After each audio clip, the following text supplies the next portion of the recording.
Okay, hello everyone. Welcome back to Class Result. Welcome to our channel and welcome to chemistry. Today we will discuss a very important topic of chemistry, that is reforming of petroleum. Reforming of petroleum. So, reforming.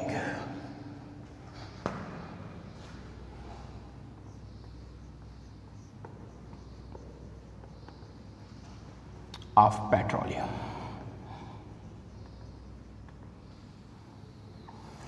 Reforming of petroleum discuss करने से पहले comments में काफ़ी लोग ये question करते हैं कि सर आपने जो फ्यूल एक्सप्लेन किया था, तो फ्यूल में एक क्वेश्चन है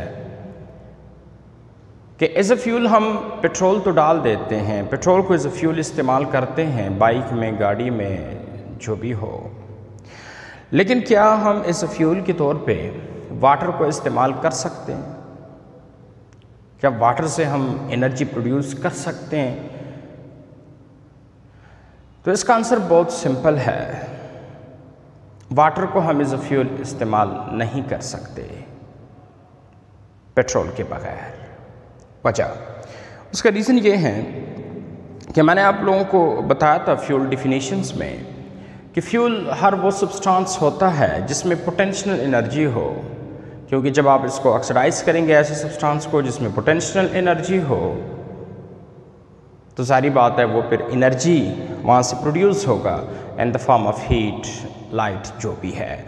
लेकिन अगर सपोज एक सब्सटेंस में पोटेंशियल एनर्जी ही ना हो, फिर अगर आप उसको ऑक्सीडाइज करना चाहे in the process of combustion by the engine, तो फिर सारी बात है उससे एनर्जी नहीं आएगी, फोर्स नहीं आएगी, तो फिर गाड़ी नहीं चलेगी।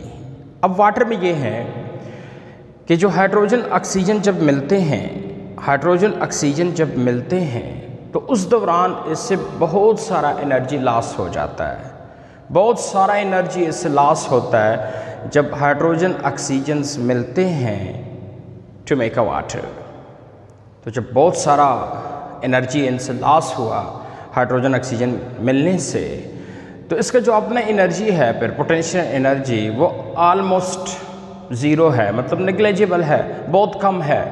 इसी वजह से अगर आप इसकी कंबशन करोगे, जब इसमें पोटेंशियल एनर्जी नहीं है, तो ये फ्यूल नहीं है, क्योंकि फ्यूल का डिफिनीशन आपको बताया था कि उसी सब्सटेंस को कहते हैं जिसकी पोटेंशियल एनर्जी हो।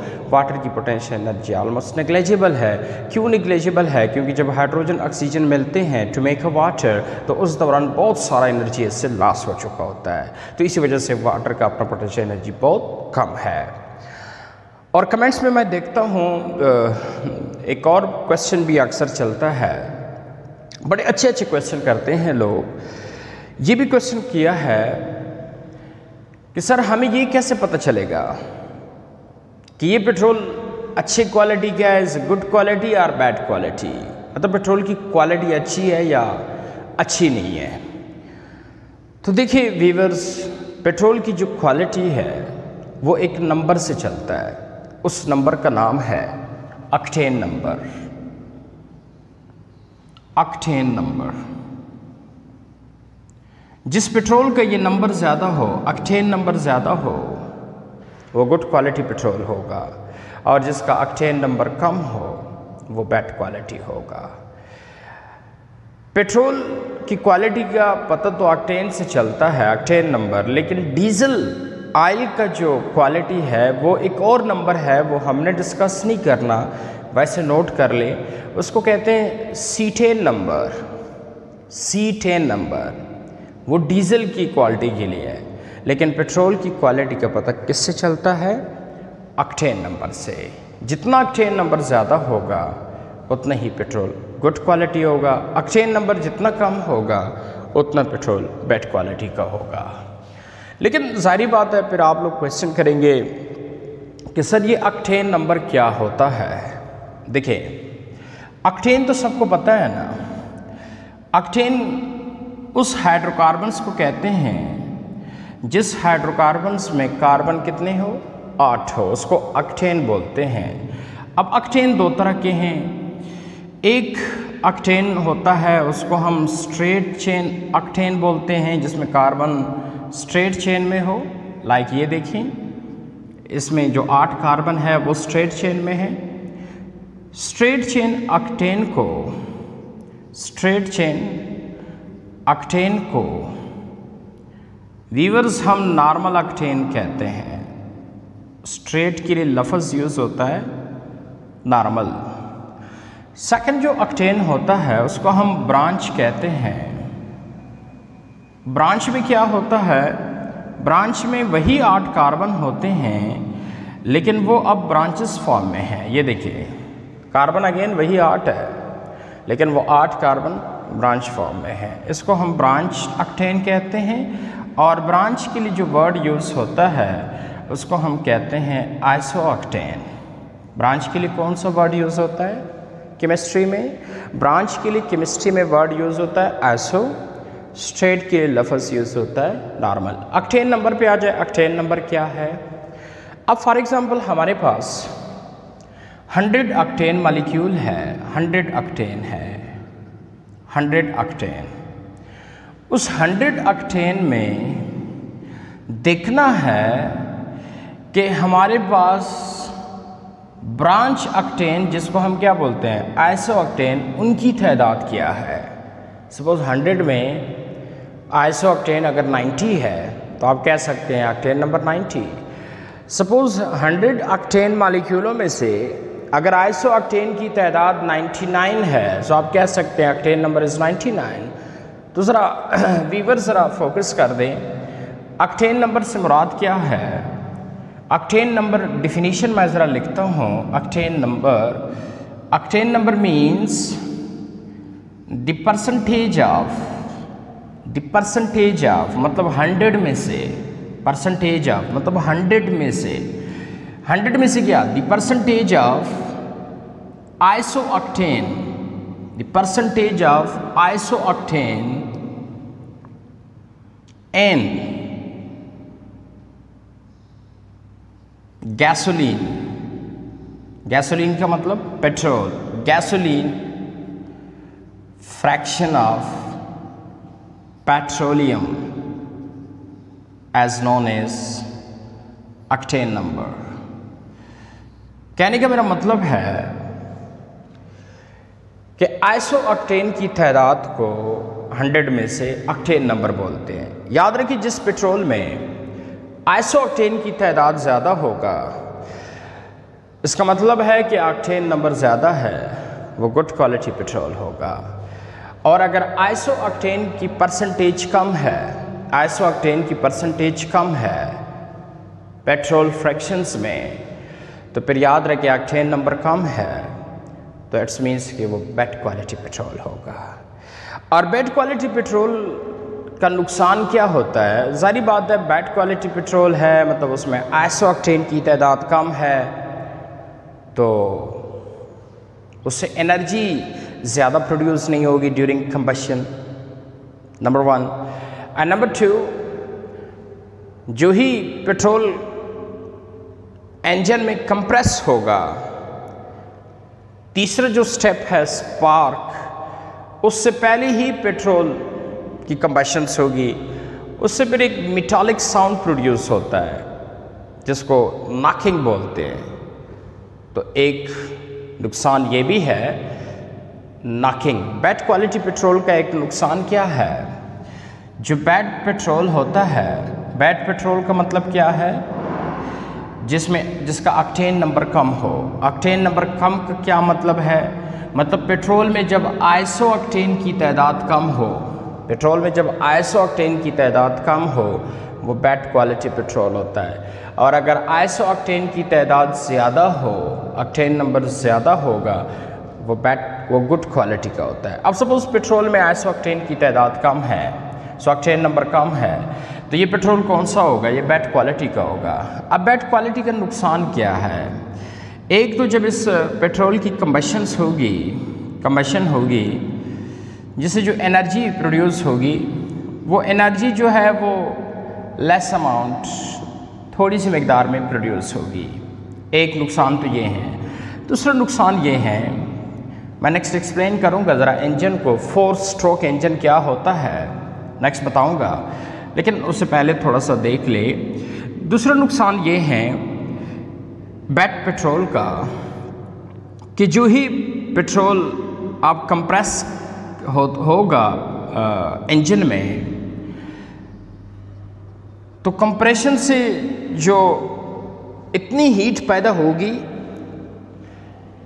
कि वो वहाँ ही आग पकड़ लेगा, उसकी कंबशन हो जाएगी। तीसरे स्टेप की ज़रूरत ही नहीं पड़ेगी, जिसको हम स्पार्क बोलते हैं। तो फिर वहाँ से एक मेटालिक साउंड प्रोड्यूस होगा, and the name of such a metallic sound is known as knocking. Metallic sound produce होगा जिसको हम नॉकिंग बोलते हैं। अब क्वेश्चन ये है, ये नॉकिंग क्या है?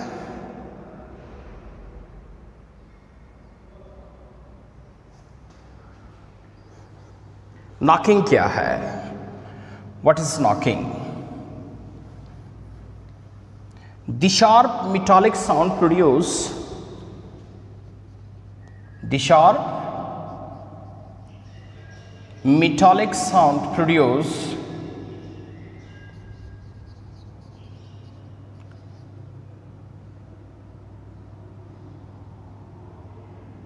जरा duster they they.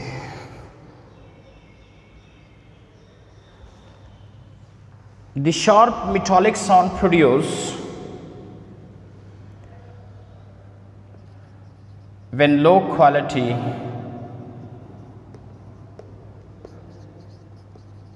petrol is born, an engine as known as knocking।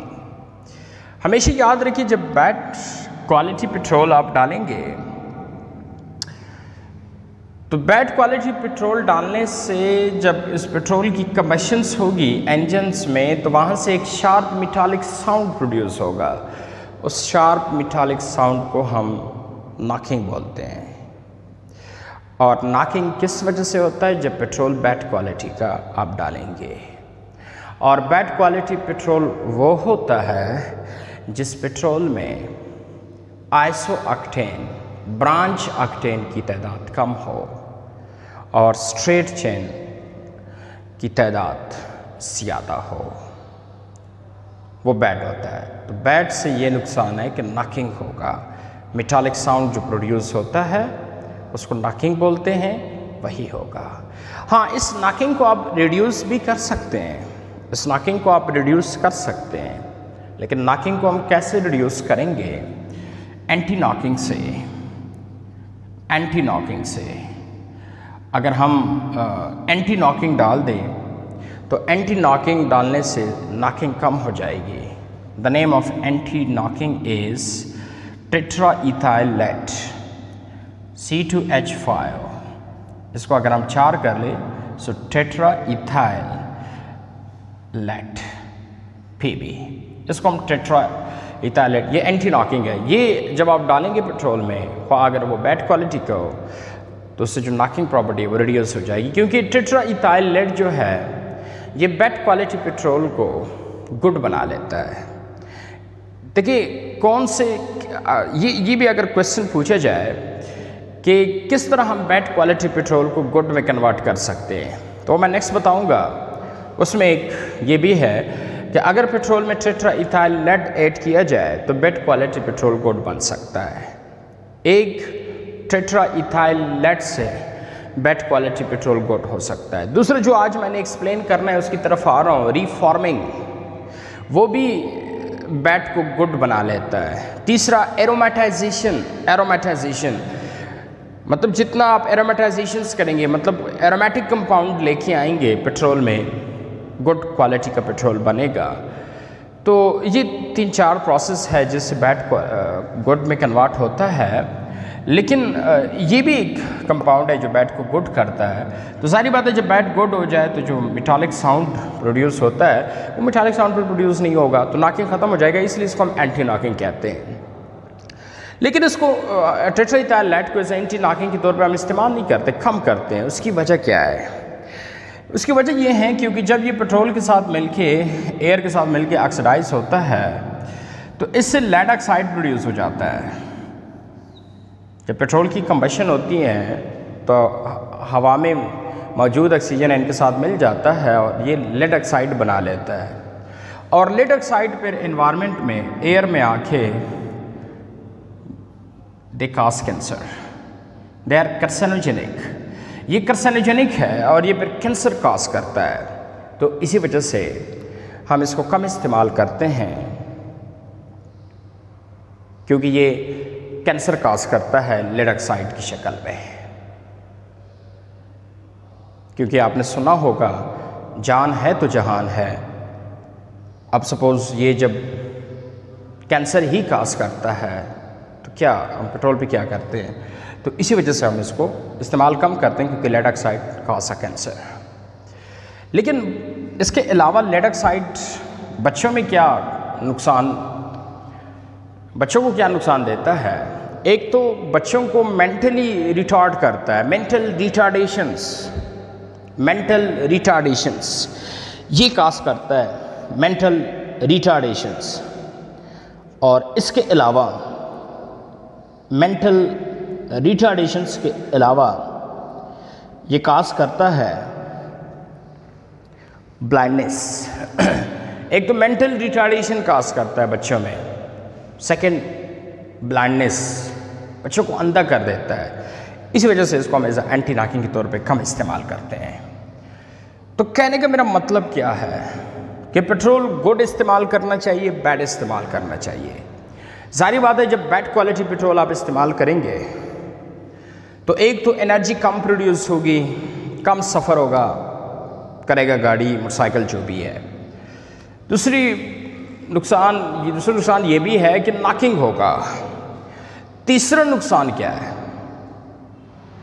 Engine efficiency कम होगी। बैड क्वालिटी पेट्रोल इस्तेमाल करने से इंजन एफिशिएंसी कम हो जाती है, less amount of energy he produce होता है। और तीसरा सबसे बड़ा नुकसान ऐसे नॉकिंग होता है, नॉकिंग। अब सवाल ये है कि सर अगर हमने बैड क्वालिटी पेट्रोल को गुड करना हो कि इससे इंजन एफिशिएंसी भी बढ़ जाए, नॉकिंग भी ना हो, तो कैसे करेंगे? क्वेश्चन कैसे करेंगे? वो एक प्रोसेस के थ्रू हम करते हैं जिसका नाम है रीफॉर्मिंग।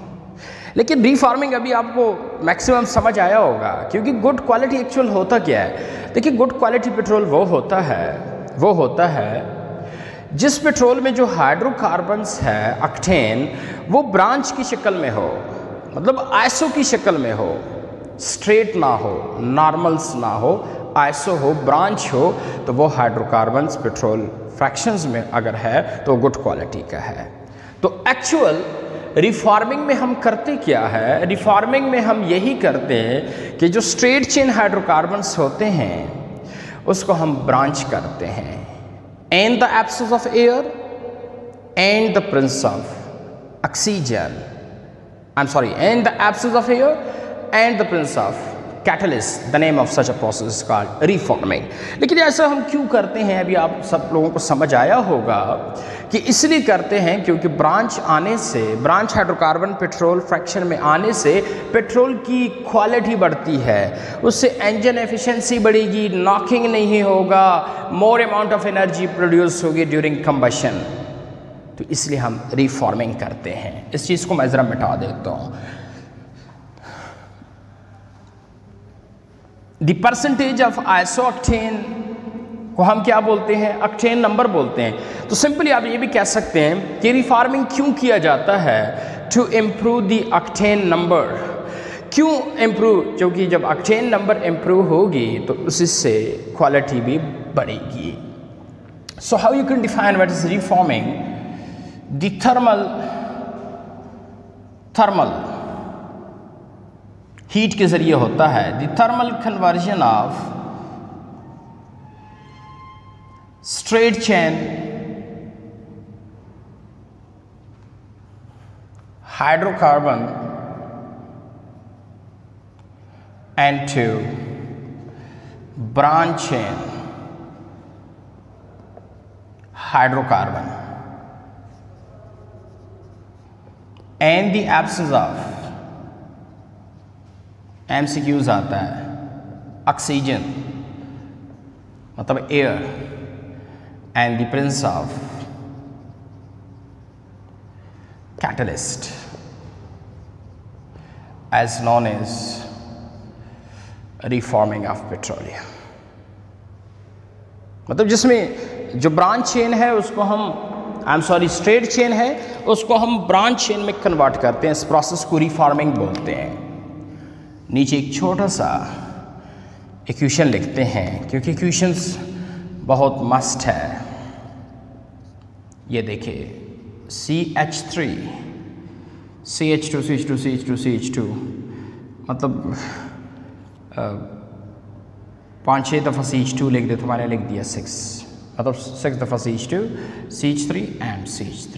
ये देखिए स्ट्रेट चेन हुआ, स्ट्रेट चेन, इसको हम बोलते हैं straight chain. And straight chain hydrocarbon is known as what? Straight chain hydrocarbon is known as normal. लेकिन इसमें कितने कार्बन है? 8 है, so that is normal octane.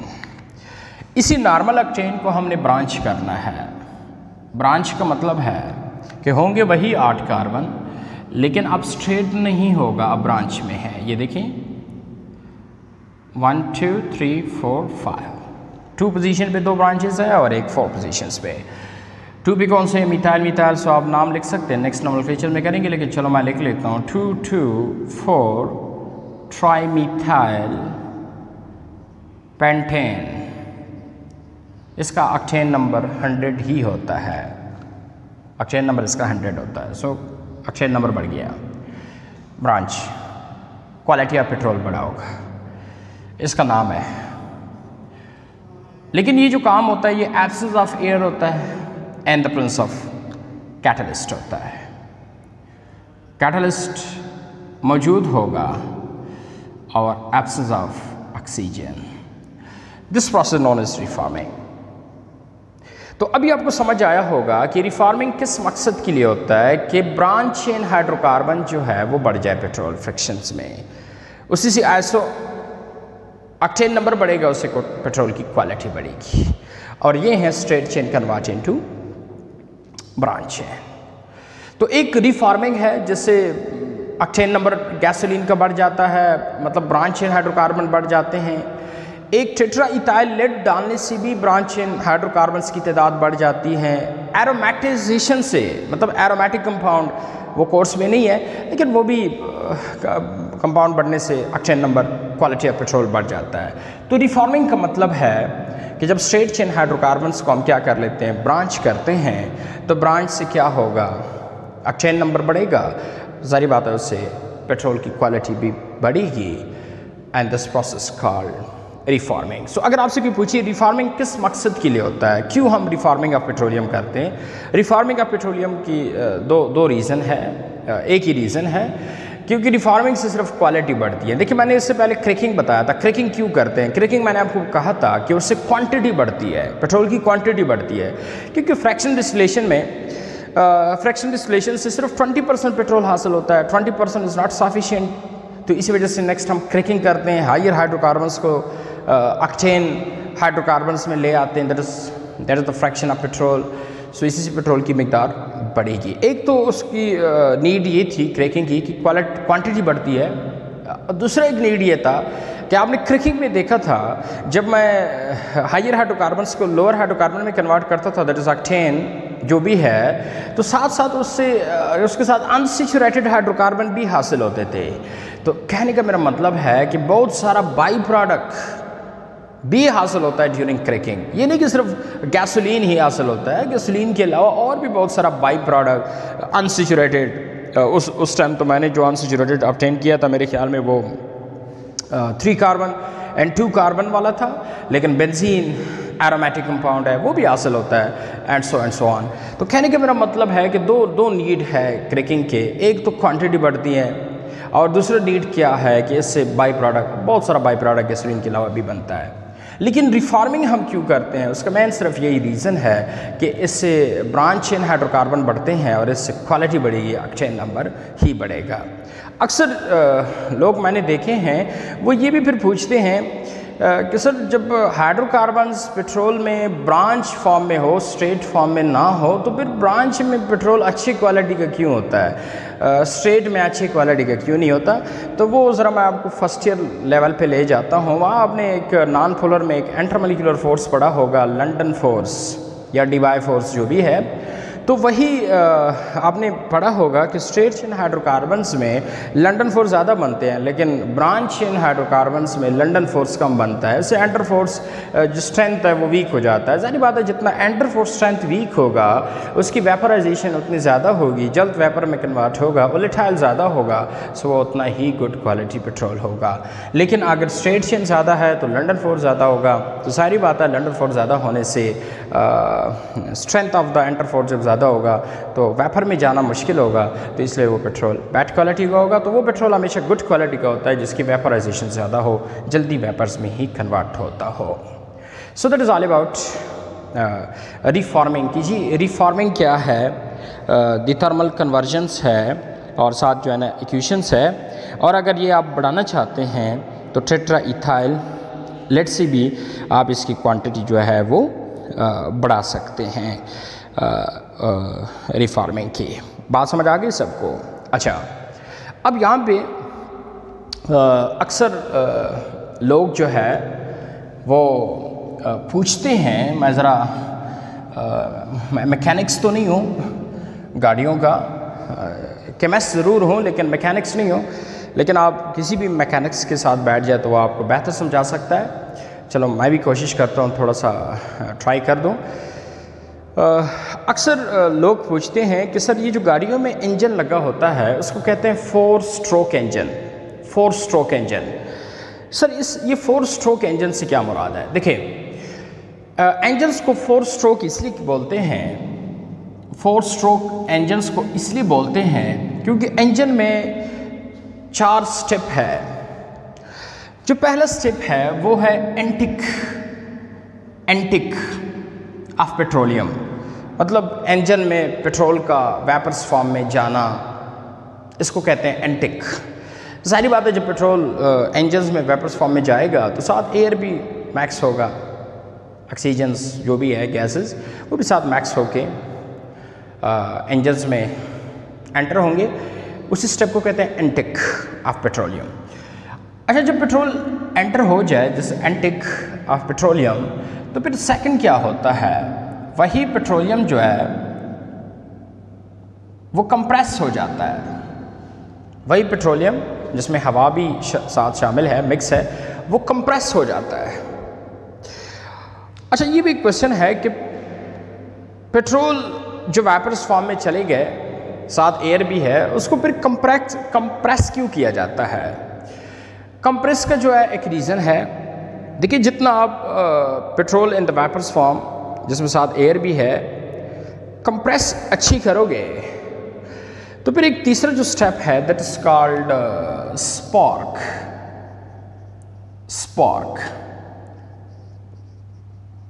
Spark.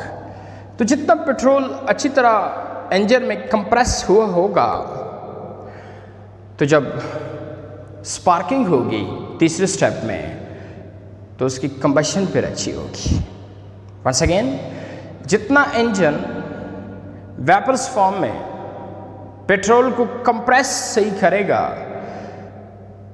Next step में जब स्पार्किंग होगी, बर्निंग होगी, तो वो पेट्रोल की बर्निंग जो है, कंबशन जो है वो फिर अच्छी होगी, मोर एनर्जी प्रोड्यूस होगी। इसलिए कंप्रेशन ज़रूरी है। और स्पार्किंग के बाद जारी बात है गैसेस भी प्रोड्यूस होंगे, कार्बन डाइऑक्साइड ये वो, तो बकाया जो चीज़ें पैदा होता है इंजन से वो बाहर एग्जॉस्ट हो जाते हैं। तो ये 4 स्टेप है जो इंजन में होता है, इसलिए इंजन को 4 स्ट्रोक इंजन बोलते हैं। पहले पेट्रोल की एंटिक है इंजन्स में in the form of vapours, जो वेपर में कन्वर्ट होगा और साथ एयर वगैरह मैक्स होगा, फिर वो कंप्रेस होते हैं।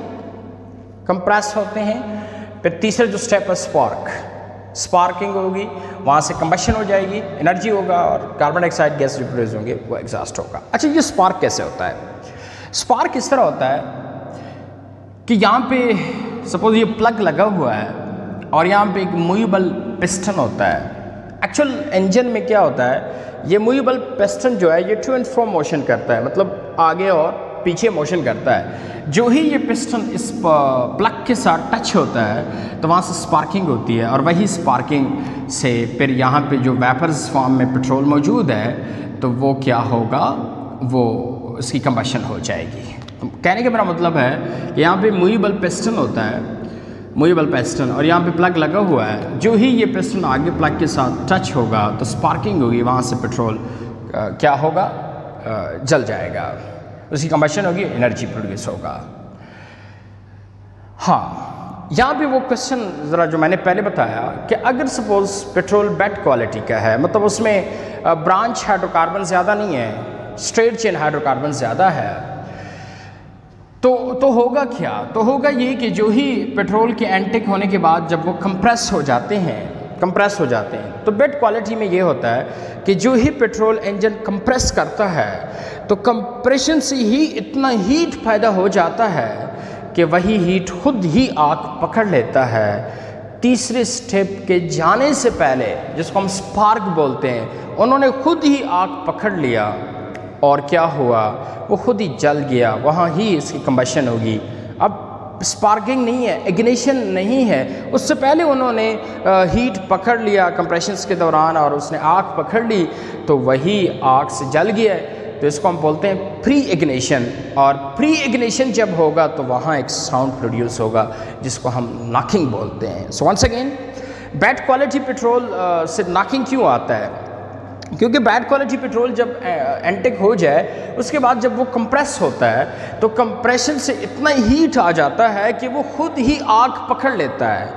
तीसरा स्टेप जो स्पार्किंग होना है, उससे पहले उन्होंने आग पकड़ लिया और वो जल गए।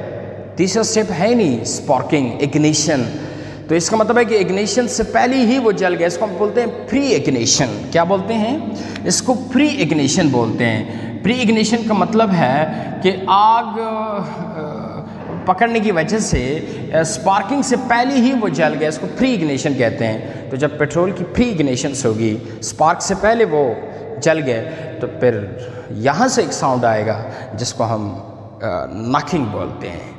तो जब आप टेट्रा इथाइल लेड ऐड करते हैं तो एक्चुअल वो करता क्या है, तो वो पेट्रोल में ये करता है कि जो पेट्रोल जब बैड क्वालिटी का कंप्रेस होगा तो उससे उतनी हीट प्रोड्यूस नहीं होगी due to tetra ethyl lead की वजह से, तो वो फिर आग नहीं पकड़ सकते। जब आग नहीं पकड़ सकते तो तीसरे स्टेप पे जाना होगा, स्पार्किंग होगी। ये जब इसके साथ टच होगा तब ही स्पार्किंग होगी, तब ही एनर्जी होगी, कंबशन होगी। तो कहने का मेरा मतलब है कि फिर प्री इग्निशन नहीं होगा, तो इसी वजह से वो फिर मेटालिक साउंड नहीं होगा। लेकिन जब बैड क्वालिटी का होता है वंस अगेन, तो फिर क्या होता है, कंप्रेशन से पेट्रोल में इतना हीट आ जाता है कि वो खुद ही आग पकड़ लेता है। फिर ये जो पिस्टन है वो प्लग के साथ अभी टच नहीं हुआ होता कि उससे पहले ही वो जल गए होते हैं, देयर इज प्री इग्निशन, तो वहाँ से साउंड आएगा जिसको हम नॉकिंग बोलते हैं। हाँ, अगर टेट्रा इथाइल लेड इसमें आपने ऐड कर दिया या गुड क्वालिटी का है जिसकी रिफॉर्मिंग हो चुका है, आइसोक्टेन की तादाद बढ़ चुका है, तो फिर कंप्रेशन से आग नहीं पकड़ेगी, मतलब इतना हीट प्रोड्यूस नहीं होगा। तीसरा स्टेप स्पार्किंग होगी, पिस्टन इसके साथ टच होगा, स्पार्क होगा, तब ही बर्निंग होगी, तब ही कंबशन होगी, तब साउंड जो है नॉकिंग जिसको हम बोलते हैं वो नहीं होगा। तो बेड क्वालिटी पेट्रोल इस्तेमाल करने से क्या होता है, एक तो एनर्जी कम प्रोड्यूस करेगा पेट्रोल, इंजन एफिशिएंसी कम होगी और नॉकिंग होगा। लेकिन गुड क्वालिटी से क्या होगा, ना नॉकिंग होगा, इंजन एफिशिएंसी भी ज़्यादा होगी, मोर अमाउंट ऑफ एनर्जी भी प्रोड्यूस होगी, गाड़ी काफ़ी सफ़र करेगा। और तो सेकंड बात यह है कि क्वालिटी कैसे बढ़ती है, बैट को फिर कैसे हमने गुड करना है, तो वो जिस प्रोसेस से होता है वो उसका नाम है रिफॉर्मिंग। रिफॉर्मिंग में एक्चुअल होता क्या है, जो स्ट्रेट चेन हाइड्रोकार्बन होते हैं उसको हम ब्रांच करते हैं। स्ट्रेट को क्या करते हैं, ब्रांच करते हैं, बस सिर्फ यही होता है। उससे आइसोक्टेन की तादाद बढ़ जाता है, लंडन फोर्स वीक हो जाता है, वेपोराइजेशन ज़्यादा हो जाती है और इसी से पेट्रोल गुड क्वालिटी का बनता है। और 4 स्ट्रोक इंजन के बारे में थोड़ा बता रहा था कि ये 4 स्ट्रोक इंजन क्या है। 4 स्ट्रोक इंजन का मतलब है जिसमें ये 4 स्टेप हो इंजन, उसको हम 4 स्ट्रोक इंजन बोलते हैं। और कभी कभार कंप्रेशन से बाद जो स्पार्किंग है वो नहीं होता और उसको प्री इग्निशन बोलते हैं। पेट्रोल यूज़ करने से वहाँ से मेटालिक साउंड ही प्रोड्यूस होगा। तो गुड क्वालिटी पेट्रोल हम कैसे बना लेते हैं? रिफार्मिंग से, टेट्रा इथाइल लेड ऐड करने से, एरोमेटिक कंपाउंड ऐड करने से और एरोमेटाइजेशन कंपाउंड में एरोमेटिक कंपाउंड लाने से। ये 4 ऐसे प्रोसेस है जिसमें मैंने एक बड़ा डिटेल में बयान कर दिया, दैट इज़ रिफॉर्मिंग, जिससे पेट्रोल बेड जो है वो क्या बन जाता है, वो गुड क्वालिटी का बन जाता है। और जो सिंपल है ऑक्टेन नंबर वो क्या है, वो आपको बता दिया कि जो परसेंटेज ऑफ आइसोक्टेन होता है and gasoline fraction, petrol fraction of petroleum, that is known as octane number. हाँ, डीजल का एक नंबर होता है, उसको हम सीटेन नंबर कहते हैं। डीजल की क्वालिटी के लिए सीटेन नंबर होता है, लेकिन पेट्रोल के लिए क्या होता है, ऑक्टेन नंबर होता है। कौन सा होता है? Octane number. बात समझ आ रही है ना? तो ये था आपका पूरा जो रिफॉर्मिंग है, ऑक्टेन नंबर क्या होता है, नॉकिंग क्या है, एंटी नॉकिंग, और इसके नुकसानात क्या है। बड़ा इंपॉर्टेंट क्वेश्चन है। So that is all about. और एंड पे मेरा अपना एक यूट्यूब चैनल है, जाहिद केमिस्ट CCC के नाम से। इस चैनल को ज़रूर सब्सक्राइब करें, शेयर कर लें, क्योंकि मैंने जितनी भी केमिस्ट्री के ये जो लेक्चर्स हैं, वीडियो वगैरह सब जो है ना, मैंने Zahid chemist CCC YouTube channels पे अपलोड करना है। तो आपको जो भी टॉपिक देना हो, सपोज़ आपको बॉयल्स लॉ चाहिए, आपको रिफॉर्मिंग चाहिए, आपको हाइब्रिडाइजेशंस चाहिए, आपको आइसोमेरिज्म, क्रैकिंग, जो भी आप नाम YouTube channels Zahid chemist CCC YouTube channels पे देंगे तो आपको हर एक टॉपिक जो है ना वो मिलेगा। लेकिन 10-15 मिनट 20 मिनट आपने बैठना है, उस टॉपिक को ज़रा तवज्जो से सुनना है। MCQs मैं कोशिश करता हूँ कि वो भी साथ साथ क्लियर करते जाऊँ, लेकिन जो मेरा लेक्चर सुनेगा ज़ाहिर बात है उसके MCQs वगैरह सारे क्लियर होंगे। तो इस चैनल को ज़रूर सब्सक्राइब करें, शेयर कर लें। अल्लाह आप सब लोगों को खुश रखे, आबाद रखिए। Thank you very much.